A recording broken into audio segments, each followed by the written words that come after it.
Assalamu alaikum, inshallah you're well guys. So you may have recently heard in the news about migration. Now net migration to the UK is estimated to have increased to 504,000 people. Now a part of that is caused by what's going on around the world. So for example, the situation in Ukraine has led to an increase in Ukrainian refugees coming to the UK. But a large part of that, almost 40%, over 250,000 people have come to the UK to study on student visas. And as immigration is an emotive topic, it's always coming up in the news, there's a lot of pressure on the government to reduce migration to the UK, specifically those on student visas. So inshallah in today's video, I just wanted to provide a bit of background about what's been going on and provide my insights on the topic as well. Firstly guys, a lot of people message me to ask about how they can come to the UK to study and then go on and secure a job with a big firm and build their life here. And I have done a video on this already. Inshallah, please do check it out. I'll leave a link to that video in the description below. But at a high level, the way you go about it is you come to the UK to study for a bachelor's degree or a master's qualification. Then once you've completed that, you apply for a graduate visa. And when you're in your final year of studies, you would apply to graduate programs with large firms who offer sponsorship. So then when you get towards the end of your qualification and you're coming towards the end of your visa, your employer will sponsor you to stay. And then inshallah later you can apply for indefinite leave to remain. So any changes proposed by the government to student visas would impact those of you who are looking to move to the UK and eventually build your life here. But I have to stress, no decisions have been made yet. There's a lot of hearsay going on and ideas about what could happen, but no firm decisions have been announced by the government. But having read recent articles and quotes from senior figures in government, I definitely do think that the number of student visas handed out will be reduced, and inshallah that pressure on the government is only going to increase because we're going into a recession if we're not already in one. And when we're in a recession, there's going to be a lot more problems for people. People are going to struggle financially more, and that often leads to undercover racist and anti-immigration sentiment. So I'd expect the pressure on the government to reduce student visas and reduce people coming to the UK will only increase. In terms of quotes, the Home Secretary has already hinted at reducing student visas. There's two key areas she's focusing on. Firstly, she feels that people are abusing student visas to bring family members to the UK. And secondly, they're studying for Mickey Mouse degrees, which don't hold much value. So the government may target those two areas. They may reduce the ability to bring dependents over on a student visa, and they may reduce the number of courses you could study or the universities which you can study at. It's not something I agree with, but currently it looks like it's going that way.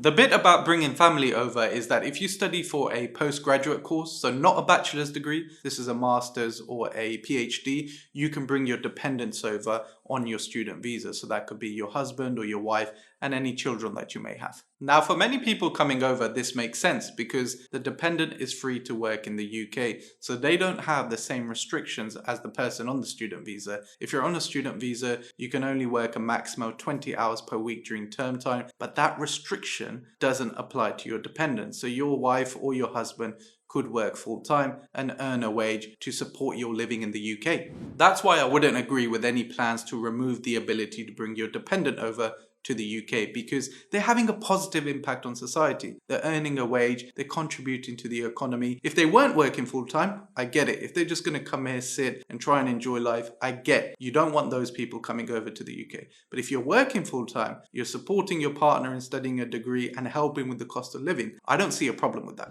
The second point the Home Secretary made was that some institutions aren't adequate and people are studying for Mickey Mouse degrees. So if a university is providing subpar education, then I agree. The government should remove their ability to teach international students. But if the government is going to turn around and say you can only study courses from a top 10 university and you can't study at lower ranked universities, I don't quite agree with that. Sometimes exam results don't go well, so you should be able to study at a lesser university with lower entry requirements. Education shouldn't be restrictive in that sense. And with the point around Mickey Mouse degrees, firstly, the Home Secretary hasn't defined what a Mickey Mouse degree or what a lesser degree is, but it sounds like she wants to restrict the types of courses you can study for. Straight away, that doesn't make sense in my head because many careers in the UK don't require you to have studied a specific degree, but the government is going to bypass that and say you can only study for certain courses. Also, if it's a Mickey Mouse degree for international students, then surely it's not good enough for UK-based students, so that course shouldn't be on offer at all. And who decides what a Mickey Mouse degree is. Who is there to say that this degree is more important than that degree? Universities have already hit back. They've not stayed quiet on the matter. And their main point is that as international students pay thousands of pounds more than a UK-based student, they're effectively subsidizing the cost for UK-based students. So if you remove or reduce the number of student visas on offer, then naturally you'd have to charge more to UK-based students. But again, I don't quite agree with that logic. I think my year was the last year to pay around £3,000 a year in tuition fees for a bachelor's degree. Since then, the costs have tripled to 9k a year. And people have accepted that. So I think that if university fees were to go up again, which I think is highly unlikely, but if they did, people will moan and they'll complain, which is the right thing to do. I think university fees are extremely high, but they will find a way to cope with it. I don't think that will hugely impact the number of students going to university. Now, like I mentioned, nothing has been decided or announced by the government yet, but I was sitting there thinking, what would I do? And there's a few ideas that popped into my head, not necessarily things that I agree with, but I can see the justification. Firstly, you could target graduate visas because currently you can stay in the UK for up to 2 years after completing your chosen course at university, and that's the same whether you've studied for a bachelor's degree or a postgraduate qualification. This visa is extremely helpful because it then gives students up to 2 years to go ahead and find a role which offers sponsorship so they could then eventually stay and apply for indefinite leave to remain. The government could either reduce the 2 years or introduce a tiered system. So if you've studied for a bachelor's qualification, your graduate visa is up to 1 year, and if you studied for a postgrad qualification, your visa is up to 2 years. Now that may not make sense in your head immediately, because if you've studied for a bachelor's qualification, you've spent 3 years in the UK, you've contributed to the economy for a longer period than someone who may have studied for a master's qualification, which is only around a year long. So surely someone studying for a bachelor's qualification should get up to 2 years on a graduate visa, and someone on a postgrad should get up to 1 year. It should be the other way around, right? But from the government's perspective, you want to minimize the time international students are spending in the UK. You want them to return to their home country as quickly as possible. So it'd make more sense to give bachelor students 1 year, so they spend on average around 4 years in the UK, 3 years studying the course, and 1 year on a graduate visa, and postgraduate students 2 years, so they spend around 3 years, potentially 1 year studying for the course, and up to 2 years on the grad visa. That way, you're minimizing how much time people are spending in the UK. Secondly, the government could either remove a dependent's ability to work in certain careers, or they may increase the financial commitment requirements. So at the moment, if you want to study for a postgraduate course and you want to bring dependents over, you need to demonstrate that they have around £850 a month if you're in London, or around £700 a month outside of London to support themselves financially. So the government could increase those financial requirements to make it more difficult for dependents to come to the UK, and they could also restrict the full-time right to work ability. So you can only work full-time if you work in a professional role or in a career which is facing a skills shortage.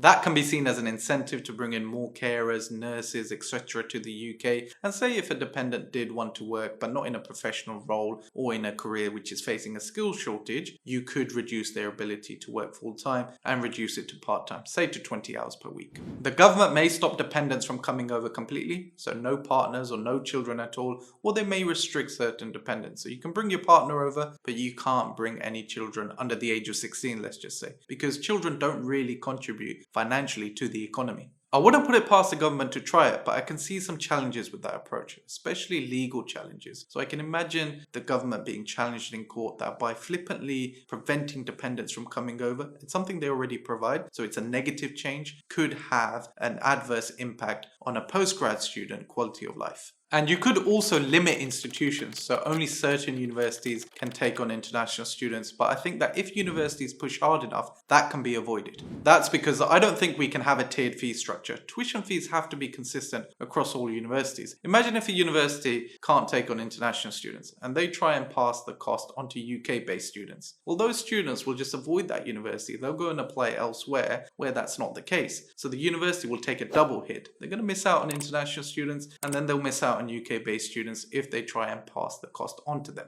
Inshallah, we'll find out more in due course, and I can post again once the government has announced their plans, and importantly from when those plans will come into effect. I'll leave it there. As always, any questions or queries, please feel free to comment below or message me on Instagram.